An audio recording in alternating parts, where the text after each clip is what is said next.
Ramadan itu adalah bulan suci pensucian ya. Dalam waktu 12 bulan, 1 bulan ini kan 12 bulan. Kita kan 11 bulannya kita tuh yang kayak ya bebas lah gitu ya. Inilah bulan suci, bulan pensucian gitu loh. Dari 11 bulan yang kita kadang-kadang itu hidupnya ya gimana, inilah saatnya di bulan Ramadan ini adalah bulan suci, bulan penyucian kalau menurut saya ya gitu, penyucian. Jadi berlomba-lomba untuk berbuat baik dan memperbaiki diri. Tapi jangan puasa sendiri seorang Mutabahi di samping itu kan ada hal-hal yang dijalani, kegiatan artisan, seperti kegiatan karir. Kendala nggak? Puasa enggak, saya puasa tetap puasa selama waktu stripping pun temen lain bawa minuman yang keringetan gitu gelasnya tetap saya nggak tergoda karena semua itu sebenarnya keyakinan dan dari kecil sudah ditanamkan. Sekarang saya juga punya anak usia 8 tahun itu puasa sampai maghrib dan tarawehnya nggak bolong. Itu memang karena apa? Ditanamkan dari dini. Jadi ketika kita pondasi, kalau orang bilang bahwa pondasi hidup kita itu kayak rumah ini pondasinya kuat, lo mau hidup di mana aja juga pasti tahu mana wajib mana ini ya. Walaupun kita namanya manusia kadang agak belok-belok dikit tapi wajibnya kita tahu gitu loh. Ya, anak kan masih 8 tahun, tapi sudah diajarkan agama seperti kuat. Tujuannya apa? Kenapa? Tujuan mengajarkan anak sejak dini soalnya. Iya, agama itu kan apa ya, tiangnya, dia perjalanan hidup dia mau seperti apa nanti ke depannya. Yang penting itu pondasi buat diri dia sendiri itu udah kuat gitu. Jadi agama itu nomor satu ya, maksudnya kayak kegiatan-kegiatan apa namanya, kegiatan-kegiatan kayak anak saya tuh udah bisa puasa sampai sore, walaupun saya lagi datang bulan terus saya makan gini, teman-teman gini, Arkan itu bunda kamu kok makan tuh, kata gitu kan, bunda kamu. Iya, namanya juga bunda aku kan ini perempuan kan biasa ada liburnya. Jadi kalau orang dulu kan nggak boleh kan. Nah teman-teman ibu-ibu sekolahan bilang, Beb anak lu udah ngerti gitu, karena anakku laki. Anak sekarang tuh beda, kalau dulu kan tabu. Tapi memang dari dini tuh dikasih tahu bahwa ya kenapa perempuan tuh nggak sholat, kenapa perempuan nggak puasa, itu ada masanya dan memang dikasih tahu. Kalau laki-laki itu nanti ada masanya juga. Nah nanti kapan itu, ketika Arkan nanti sudah ada sesuatu yang berubah dan Arkan bercerita sama bunda gitu. Nanti, tapi tiap tahunnya kan kita harus ceritanya ketika dia sudah mulai paham. Jadi sesuai tahunnya. Jadi nggak ada yang tabu buat aku gitu. Iya. Jadi dia ngerti, Mbak, kok bunda nggak sholat ini nih? Tahu bahwa perempuan itu memang kodratnya dia tidak sholat, tidak apa namanya puasa. Memang itu sudah digariskan dari sana, ditakdirkan bahwa perempuan ada hari liburnya. Tapi kalau laki-laki nggak ada, gitu. Beberapa hari kita akan merayakan Idul Fitri. Udah ada persiapan apa sih mungkin untuk merayakan Idul Fitri? Kalau Lebaran udah terbiasa ya. Saya ini kan orang merantau, orang perantauan. Jadi kalau pulang kampung tuh harus bawa oleh-oleh gitu. Jadi udah ngeborong. Kalau ngeborongnya tuh gini, sebelum masuk puasa saya itu udah biasa belanja. Jadi catetin ini siapa ponakan semuanya tuh udah masuk list gitu. Terus siapa masukin list. Ketika sudah puasa minggu pertama, minggu kedua mulai dikirim barangnya. Nyicil. Tradisinya ya? Iya, nah itulah saya tuh masih punya, kalau hitungan hidup itu manajemen hidup saya itu masih pakai manajemen orang kuno. Jadi sesuatu apapun tuh ditabung gitu loh. Kan orang ada kayak manajemen gini, oh ya tiap tahun tuh aku harus ngeluarin uang. Jadi ada kantong. Orang tua kan berpesan apa? Jangan kalian masukkan uang dalam satu kantong. Benar nggak? Nah itu. Jadi sudah ada porsinya masing-masing. Jadi orang kan kadang gini, ketika gajian habis. Salah. Harus masuk ke kantong-kantong kewajiban dulu nih. Kalau saya pertama begitu terima gaji nih, orang tua saya dulu baru untuk kebutuhan pribadi. Tapi tabungan tuh dipaksa di nomor 1. Jadi habis ngasih orang tua, nabung, mau nabung, ini kan nabung nih, saya 10% lah harus nabung, paksain yang kayak harus motong itu gitu. Baru kita bagi untuk biaya hidup, untuk lain-lain mau nabung lagi apa. Tapi ada potongan ibaratnya kalau ini pajak ya. Pajak itu yang tiba-tiba ada kebutuhan tak terduga. Nah itu kayak gini bulan Ramadan. Jadi nggak mikir lagi kayak orang, aduh pusing deh gue nggak turun honor, mau pulang kampung, mau enggak, semua sudah ada budgetnya gitu. Nah, terus saya juga nggak di titik aman. Kalau orang-orang kan merasa gue udah aman ya, ada kok uang bulanan di sini enggak. Saya terus mencoba, orangnya mencoba. Apalagi di momen Ramadan ini, menurut saya tuh bulan yang bagus banget, berkah, dan banyaklah teman-teman mungkin yang tadinya nggak bisa bekerja dengan apa keahlian mereka, bisa masak, bisa bikin apa, ayo mereka bikin kue, bikin apa. Dan yang namanya teman, kita support teman, ketika teman jualan apa kita beli, walaupun itu baju kita nggak pakai, kita kasih orang gitu, tapi kan kita ngebantu orang.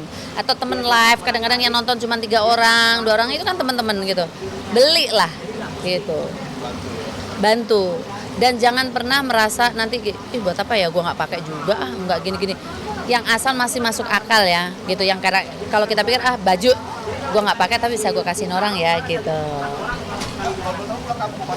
Pulang kampung ke Wonosobo.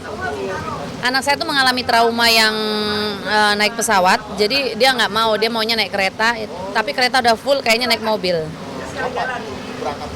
Tanggal 6. Jauh ya. Jadi ngerasain puasa di sana lama ya? Iya, puasa di sana lama. Biasanya saya ngatur dulu ruangan apa semua kan saya. Dan tinggal bapak. Kemarin tahun baru pulang. Terus kemarin sebelum puasa pertama, sahur pertama itu sama bapak. Karena kan usianya udah 81 kan bapak gitu. Itu udah bonus gitu. Terus ini puasa juga kayaknya akan lebih banyak di ini. Kan saya udah berapa tahun tuh nggak pernah ngerasain sahur buka di rumah, apalagi sama bapakku gitu kan. Jadi sekarang kayak momen-momen pengen ngabisin waktu dengan keluarga sih. Tapi tetap kerja ya, apapun nih teman-teman juga tahu kok, teman-teman semua ini. Saya kan nggak banyak keluar kan, tapi teman-teman arisan, teman-teman main tuh tahu. Saya tuh ya jual makanan, jual pakaian gitu, dan ngerjain apapun nggak malu gitu loh. Nah, kalau bicara soal tradisi, apa yang sering dilakukan kalau lebaran di sana di kampung? Lebaran ya silaturahmi ya, pasti ngumpul-ngumpul dan ke rumah saudara-saudara gitu. Orang pikir kayak wah Sinta Bayer udah nggak mau lagi nih datang ke tempat Pak D-nya, Leknya gitu. Tetap datang saya.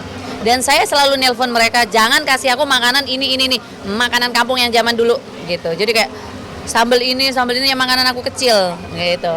Iya, jadi justru aku datengin tuh dan aku makan di situ. Nah, itu kan ada yang baru mulai gitu ya. Tidak terlaksana gitu. Gimana sih Kak? Kan udah pernah ngerasain kan. Tahun dulu juga pernah ada suami, ya kan, pernah. Tahun kemarin juga ada kan gitu.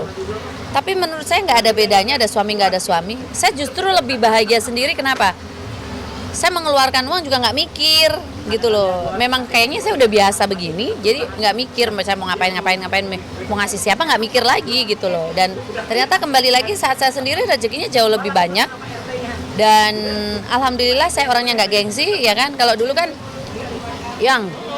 aku kenalin ini, kita bisnis ini ya, aku entertain ininya, kamu ambil bisnisnya, curigain terus, gimana kita mau kerja? Kalau sekarang kan saya duduk dengan siapapun, yang penting tempat umum, orang juga akhirnya kan, orang yang tadinya Sinta Bayer tuh bisa apa sih, bisa kerja apa sih dia, tapi sekarang orang-orang udah mulai ngerti, kita tuh nggak pernah nyangka ya, cewek cantik biasanya tuh nggak bisa ngomong, nggak bisa mikir kerjaan, nggak bisa ngerti hitungan, ini bisa juga ya. Dulu pernah sekolah, pernah kuliah di mana Mbak? Enggak. Kuliah dengan kehidupan yang mengajarkan saya harus bisa gitu. Apa sih sekarang yang dijalanin, apa aja mungkin usaha-usaha yang Saya sih banyak invest ya, namanya bisnis itu ada yang sukses, ada yang hilang, udah biasa gitu.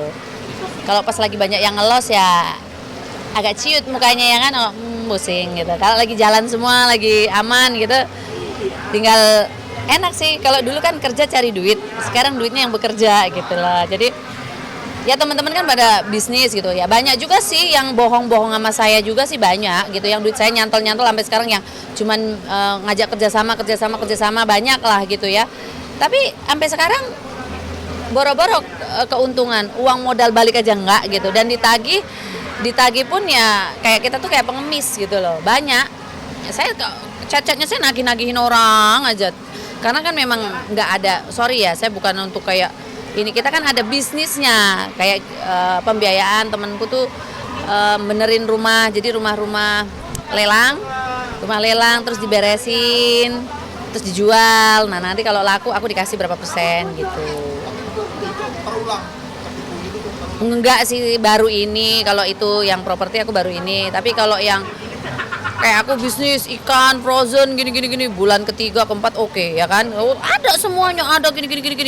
Begitu sudah jadi besar, kita naruh duitnya lebih besar lagi, orang tuh goyang gitu. Buka restoran di bandara, dibilang katanya deposit segini nggak ada depositnya, dimakan orang juga gitu loh. Terus Beb, bisnis ini. Oke, untuk pembiayaan pengangkutan ini. Ya udah, aku taruh gini. Ujung-ujungnya, mohon maaf, cuma 2 bulan. Sisanya mah setahun 2 tahun ini nggak balik duit kita. Nggak balik. Trauma, makanya sekarang saya belajar sendiri. Saya terjun sendiri semua sekarang. Sekarang kerja apapun turun sendiri gitu. Jadi kayak mending kayak produksi apa sendiri. Nggak mau lagi dibohongin orang kayak gini ya, produksi bikin baju gitu sama temen kan. Temen yang ini gini, Beb modal taruh di gue ya gini. Berapa ratus juta, ujung-ujungnya apa? Ujung-ujungnya nggak jalan juga gitu, banyak yang macet gitu kan, bisnis ini bisnis itu. Sekarang udah jangan percaya deh semua ini buat teman-teman ya. Intinya kalau mau kerja, mau kita berhasil, itu kita sendiri tahu, kita tuh tahu di situ, kita terjun sendiri. Jangan pernah ngandelin orang, apalagi naruh uang sama orang, invest yang kita nggak paham. Jangan, ini pengalaman saya, jangan curhat ya, jangan ya kan. Kalau kita nggak paham bisnis, jangan pernah naruh uang di situ, hilang. Jangankan modal, Bilal pun nggak kelihatan. Nah, nangis. Balik lagi ke lebaran ya, karena lebaran mungkin kan pastinya waktu pas suapnya main lebaran ada rencana untuk lebaran. Sekarang gagal. Ya nggak apa-apa gitu loh. Yang nggak ada suami nggak masalah juga gitu. Ya ada rasa kecewa, tapi kekecewaan itu kan nggak boleh terus menerus gitu loh. Kita harus menjadi orang yang dewasa. Sesuatu apapun yang kita jalanin, pilihan kamu pasti ada resikonya gitu. Ada hal-hal prinsip-prinsip yang nggak boleh tapi dilanggar, dan ada hal yang ya kalau saya cerita ya gitu. Di mana sih seorang istri yang masih kamu ibaratnya masih jadi istri, masih tidur bareng, masih dikelonin, tapi diomongin tentang tubuhnya dibandingkan dengan perempuan lain. Itu mohon maaf, itu menurut saya secara agama pun atau secara orang buta pun yang nggak ngerti ilmu pun itu salah gitu. KDRT enggak, tapi apa ya, dari kata-kata sih, perlakuan dari kata-kata. Enggak. Kalau ketiga sih enggak ada, tapi dia suka curhat dengan perempuan-perempuan. Menceritakan ya, namanya rumah tangga, namanya baru ya kan. Saya suka bilang maaf ya, namanya juga saya kan udah lama nggak berumah tangga. Aku minta maaf ya sayang kalau aku jadi istri masih banyak kurangnya, saya bilang gitu. Tapi apa? Yang ada kan tetap nggak bisa terima gitu loh. Yang ada malah maaf ya, kalau ribut kabur. Abis itu dia cerita dengan lawan jenis gitu. Dan saya tegur bahwa itu nggak baik, itu bisa jadi bumerang buat rumah tangga kita. Dibilang saya cemburu sama tuh orang, astagfirullahaladzim.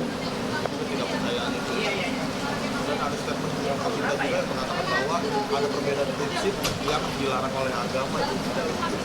Kan sudah pernah ada bikin statement kan, dan itu memang juga masuk di pengadilan juga waktu perpisahan, dan ada bukti-bukti juga kan gitu. Iya, makanya dalam pernikahan itu terkadang kita merasa cukup, tapi kalau kita tidak berilmu itu jadinya kacau. Itu perkenalannya sangat singkat. Sangat singkat dan menurut saya nggak wajar sih. Gitu. Kapok. Jadi pengen sendiri aja, dan alhamdulillah sama teman-teman bisa banyak hal yang bisa kita ambil positifnya gitu. Pastilah lebih selektif. Ngapain, nggak mau sembarangan lagi. Kayak sekarang ada gini, aduh sorry ya, saya nggak mau buru-buru nikah gitu. Enggak. Kalau kayak duduk banyak sih cowok-cowok kayak pengen deketin aku gini, aduh enggak deh, aku lagi pengen nggak mau berkomitmen dengan siapapun gitu. Tapi untuk sekarang udah ada yang deketin lagi belum?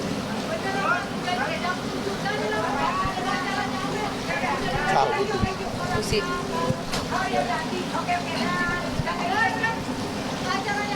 Oh iya.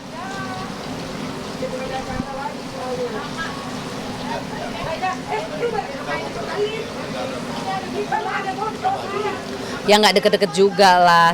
Pasti sebenarnya aku juga pengen cari teman hidup itu pasti, tapi nggak deket-deket ini juga lah gitu. Pernah kecewa pasti orang nggak segampang itu gitu. Kalau dia kan gampang move on kan gitu loh, gampang move on udah langsung cari gantinya gitu. Kalau aku kan nggak segampang itu. Sepi gimana, temanku banyak. Malah aku janda banyak yang ini apa jadi temennya kan. Nggak pernah kesepian, temen ngobrol apapun nggak kesepian. Kalau ada suami kan menghargai pasangan gitu. Tapi yang terakhir kemarin mungkin ada yang merasa dirugikan dan juga dalam segi finansial atau psikis. Finansial sih enggak ya, yang dirugikan adalah mental saya sih ya, psikis. Karena apa? Waduh, gimana ya, saya tuh ngundang banyak orang, bagaimana apa kata orang ini gitu loh. Rumah tangga kok kayak main-main gitu, dan malunya kan kayak kakak-kakak saya juga orang sibuk gitu loh. Mereka beli tiket apa datang jauh-jauh ke Jakarta, bahkan orang-orang penting pun pada hadir gitu loh. Yang punya kesibukan aja mereka mempersiapkan waktunya untuk acaranya saya, itu kan beban mental. Bapak saya itu loh yang wah, itu yang bikin saya nangis terus stres itu bapak. Ya Allah, jauh-jauh dia datang gini-gini itu terus. Yang awal kan dia yang gampang, ya udah gini-gini kan dia memudahkan sampai ini rumah tangga ya, bukan rumah bermain ya, kayak gituin. Kan saya yang udahlah, intinya dia nggak dewasa dan beda prinsip. Belum, bapak saya alhamdulillah masih ada, ibu saya yang udah nggak ada. Bapak saya sehat, panjang umur, sekarang udah alhamdulillahirabbil alamin, malah sehat, nyangkul terus sawah, minta belinya sawah.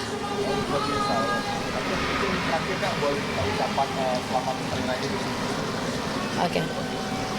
Assalamualaikum warahmatullahi wabarakatuh. Saya Sinta Bahir mengucapkan minal aidin wal faizin, mohon maaf lahir dan batin. Selamat selamat menunaikan, selamat merayakan. Kok mulut gue belibet banget sih.